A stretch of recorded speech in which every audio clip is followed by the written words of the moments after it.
Le Da Fresh Morning, c'est 104.5 tonnes de bonne humeur. Tous les matins sur Urban FM. Vous êtes sur les 104.5 Urban FM, la station urbaine, et vous écoutez le Da Fresh Morning. On est avec Jean-Paul. Jean-Paul, bonjour. Bonjour Da Fresh. Comment tu vas ce matin? Ça va très bien. Tu es sur une nouvelle série ou un nouveau film? Une nouvelle série. Bon, j'ai terminé la partie de Rebel Moon. Tu vois le film de Zack Snyder là, qu'il a fait sur Netflix. En fait, c'est un scénario même qu'il avait proposé à Disney pour tenter de... En fait, en réalité, il avait écrit pour en faire peut-être un des films tirés de l'univers Star Wars. Et comme le scénario ne va pas intéresser Disney, il va donc se tourner vers Netflix. Et Netflix va donc accepter et lui donner les moyens de faire ce film-là. Et donc, il va juste changer un peu... il va réadapter le scénario afin que l'on ne puisse pas y voir un parallélisme, enfin une espèce de copie de l'univers de Star Wars. Mais la première partie avait été pas mal, mais sinon en termes de film, ça ne m'avait pas, c'était pas vraiment, il n'y a pas eu d'effet waouh quoi, comme quand tu suis par exemple Dune 2 que j'ai regardé aussi récemment de Villeneuve, c'est pas comme, voilà, comme aussi les films de James Cameron, Avatar, bref. Mais ça permet quand même de passer un petit bon moment de divertissement, voilà. Donc, et puis, donc, c'est ces deux films-là, Rebel Moon, la deuxième partie, et Dune 2, la deuxième partie aussi de Dune. Ah ben Dune 2, la deuxième partie, c'est fumant. Hein? Ah oui, et c'est vraiment fumant. Elle est meilleure que la première partie. Ça, c'est quand même assez rare. J'avais retrouvé peut-être ça dans Star Wars, quand tu regardes l'épisode 5 qui est l'épisode 4 qui est meilleur que l'épisode 3, et ensuite l'épisode 5 qui est encore meilleur que l'épisode 4. Et je crois que Denis Villeneuve a déjà obtenu les financements, l'accord pour les financements pour tourner Dune 3, et puis déjà même en parallèle il tournait Dune 3 en fait. Mais il attendait juste que la maison de production lui donne le feu vert pour le financement, donc je pense que Dune 3 aussi va continuer dans cette lancée-là. On va combien d'années en arrière? On va pas longtemps. On va 71 ans aujourd'hui en arrière. On va le 25 avril 1953, où deux jeunes chercheurs à l'époque vont changer véritablement la vision que l'on avait de l'ADN, de l'acide désoxyribonucléide. Il faut savoir que l'ADN, en elle-même, les scientifiques la connaissent depuis de nombreuses années. Hein.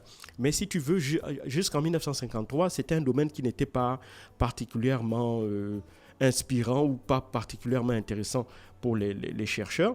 Et donc, le 25 avril 1953, il va y avoir l'apparition dans la revue scientifique Nature, un petit article rédigé par deux jeunes chercheurs de l'époque, James D. Watson et Francis H. Crick, qui vont, eux, présenter l'ADN comme étant une découverte. Comme je l'ai dit, on connaissait déjà l'existence de l'ADN et du fait qu'il est le siège de l'information génétique. Mais eux, dans leur article paru dans Nature le 25 avril 1953, ils vont présenter pour la première fois une structure pour la molécule, une présentation en 3 dimensions de la structure de la molécule d'acide désoxyribonucléide, donc l'ADN. Alors, pour cela, comment ils ont procédé? Ils ont procédé uniquement en s'inspirant, en synthétisant les différentes connaissances de l'époque pour aboutir justement à cette proposition de la structure tridimensionnelle de l'ADN. Pour cela, ils se seront fondés notamment sur des faits qui étaient déjà connus du monde scientifique depuis le début des années 50, à travers des observations aussi faites d'autres biologistes moléculaires, en particulier Maurice Wilkins et Rosalind Franklin, et aussi en s'inspirant sur l'idée de l'association des bases azotées. Alors, il faut déjà se rappeler que, comme je l'ai dit, en 1953, lors de l'apparition de cet article, on savait déjà un certain nombre de choses sur l'ADN, notamment que c'était le support de l'information génétique et que d'autres points aussi étaient déjà connus concernant l'ADN, à savoir notamment la nature chimique de l'ADN, c'est-à-dire de l'acide désoxyribonucléide qui est composé d'une association de nucléotides, c'est-à-dire de phosphates de désoxyribose et de base azotée assemblées dans de longues chaînes. Cependant, à l'époque, on ignorait véritablement encore le nombre de chaînes, à savoir est-ce que ce sont 2 ou 3 chaînes qui sont associées, voire plus, ainsi que leur orientation dans l'espace, c'est-à-dire le fait que les chaînes soient constituées dans des sens contraires, ce qu'on appelle des chaînes antiparallèles. Et puis, à côté de cela, on savait aussi que les nucléotides qui composaient l'ADN répondaient à certains rapports entre eux. Et ces rapports-là, notamment, avaient été rendus publics grâce aux travaux d'un autre biologiste moléculaire qui s'appelait Chargaff. Et cependant, Chargaff, bien qu'il ait mis en avant ces rapports-là entre les différents nucléotides, on ignorait jusqu'à 1953 la raison d'être, en fait, de ces différents rapports-là. Et c'est là, justement, qu'intervient le génie de Watson et de Crick, c'est-à-dire qu'ils vont réussir à trouver le lien entre la structure monocaténaire de l'ADN, c'est-à-dire l'association de nucléotides, et ces règles de Chargaff. Et donc, à partir de ces observations, ils vont, bien entendu, ces observations, ils vont les faire à l'aide de modélisation moléculaire. Ces modélisations moléculaires-là vont leur permettre de constater que 2 bases azotées pouvaient s'assembler grâce à des liaisons hydrogènes. Et ces liaisons hydrogènes sont de 2 types. On a 2 liaisons hydrogènes qui sont faites entre l'adénine et la thymine et 3 liaisons hydrogènes qui sont faites entre la guanine et la cytosine. Et enfin, il faut savoir que pour parvenir à ces résultats-là, Watson et Crick vont justement, je l'ai dit, s'inspirer de travaux de plusieurs chercheurs et en particulier des chercheurs de l'université de Cambridge en Angleterre qui, eux, à l'époque, cherchaient à déterminer la structure de l'ADN grâce à l'observation de diffraction à rayon X à travers des cristaux d'ADN purifiés. Et c'est grâce à ces observations à diffraction de rayon X à travers des cristaux d'ADN purifiés que Watson et Crick vont notamment conclure 3 choses fondamentales. La première, c'est qu'ils vont parvenir à l'existence de 2 chaînes dans la molécule d'ADN. La deuxième, c'est que l'association au sein de l'ADN de ces différents nucléotides se fait en forme hélicoïdale, donc en forme d'hélice. Et enfin, que l'association des nucléotides, elle se fait de manière antiparallèle dans les 2 chaînes, c'est-à-dire que les 2 chaînes avancent dans le sens contraire. Et à partir donc de ces différents points d'observation, à savoir 2 chaînes antiparallèles en hélice associées par des bases azotées complémentaires 2A2, Watson et Crick vont enfin pu réaliser le modèle moléculaire tridimensionnel de la molécule d'ADN. Et c'est cette présentation-là de cette structure de l'ADN qui va leur permettre d'obtenir 9 ans plus tard, c'est-à-dire en 1962, le prix Nobel de physiologie, encore appelé prix Nobel de médecine. Et à partir de là, il faut savoir que cette découverte, qui aura marqué les esprits, à l'époque, ne va pas...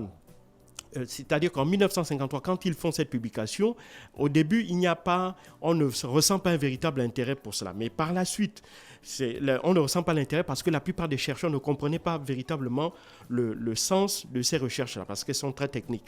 Mais avec le temps, ils vont découvrir que effectivement, cette présentation de la structure d'ADN de manière tridimensionnelle s'avérait juste et permettrait de comprendre notamment un certain nombre de choses, notamment sur la duplication, sur le développement, sur la transmission des gènes.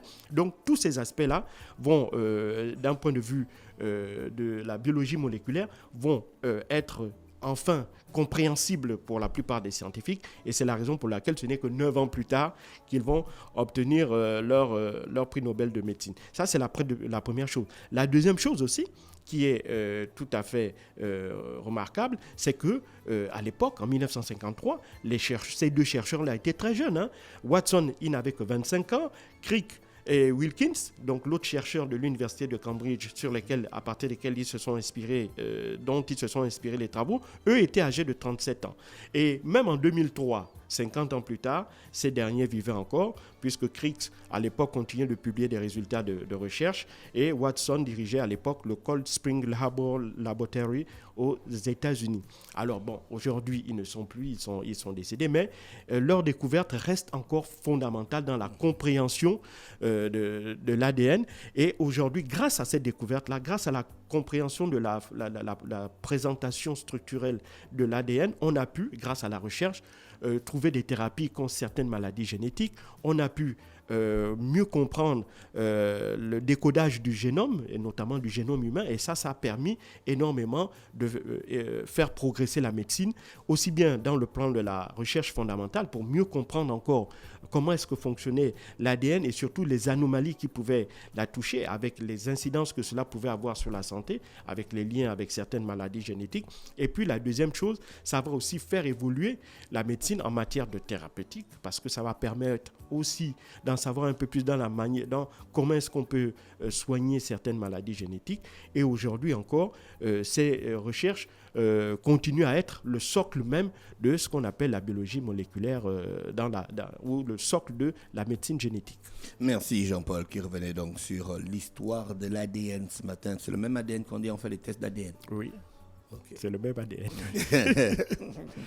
Merci Jean-Paul avec nous ce matin sur les 104.5 Urban FM, la station urbaine dans Luda Fresh Morning, le réveil matinal le plus haut de la capitale sur la radio, la plus haute de la capitale. On fait un tour en musique et on se retrouve juste derrière.